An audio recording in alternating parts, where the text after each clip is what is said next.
All right, gang, for our chin up hold, pretty self-explanatory. Once you get up there, you're just gonna hold your chin up into the end pull position.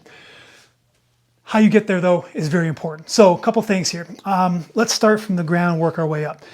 I'm pretty tall. This is pretty low. I don't need to like jump up very high. This is actually a pretty good distance for me to jump up without having to sway. If you have a lot of distance to cover, step on a chair or step off a chair, I should say, or something like that.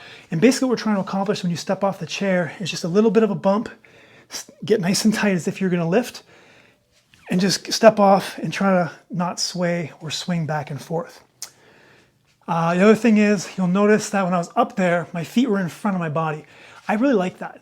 Good core engagement. If you can't, for me, I start with my feet behind me just because of the distance, and then when I'm doing holds, I'll bring my feet in front. When I'm doing repetitions, I don't have that luxury because my feet keep banging the floor, so I gotta keep my feet behind me.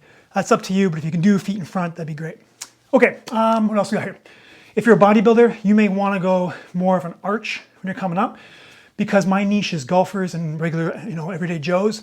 I'd rather keep that good stack between the thorax and pelvis, and that way it's a little bit safer for my clientele. So that'll be up to you.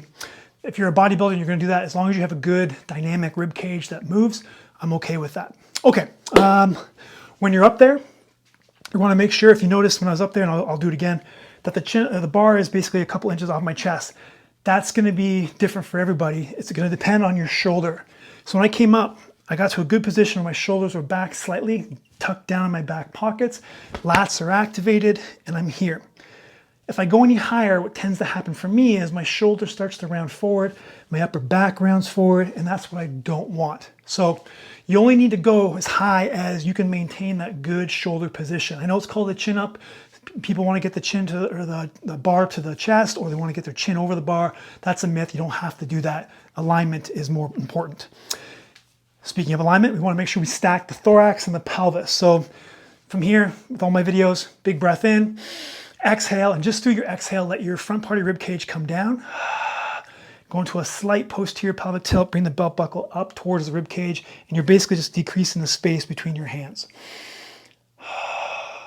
Okay, I'm gonna be in this position now, but anytime you have your arms overhead, that's tough because it wants to pull you into extension. So you really gotta focus on maintaining that good stack position.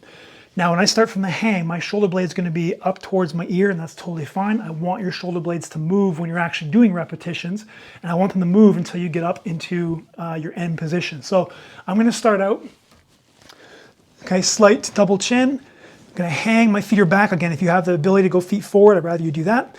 From here, I'm gonna take a breath in, exhale, and just let my rib cage come down, slight posterior pelvic tilt, and I'm stacked in a good position here. For the first part, I'm gonna retract my shoulder blades, depress my shoulder blades down in my back pockets, and then finish the lift, pull myself up, shoulders are slightly back, and I'm holding, and I'm really trying to break the bar here, activating my lats, and then down slow. Guys, that is your chin up hold.